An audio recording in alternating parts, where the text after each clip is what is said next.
Nasal obstruction causes deviated nasal septum, hypertrophy, indeterminate, acute rhinitis, chronic rhinitis, acute sinusitis, chronic sinusitis, allergic rhinitis, vasomotor rhinitis, atrophic rhinitis, rhinolith, coronary in the nose, nasal polyp, benign tumor in the nose and nasopharynx, malignant tumor of nose and nasopharynx. আমরা জানি DNS আমরা যদি না টেনে রাখি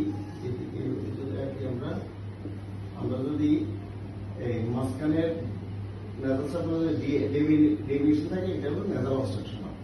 hypertrophy inferior terminal যদি হয় nasal obstruction হয়। রাইনাইটিস নাকি যদি অ্যাকুট রাইনাইটিস হয় কমন কোল্ড বা nasal ডিসচার্জ হয়।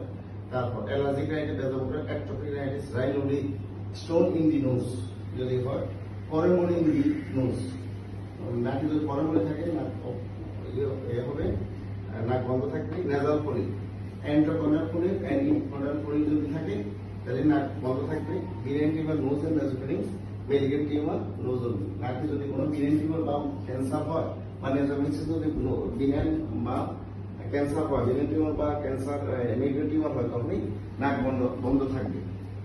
That is all about nasal obstruction.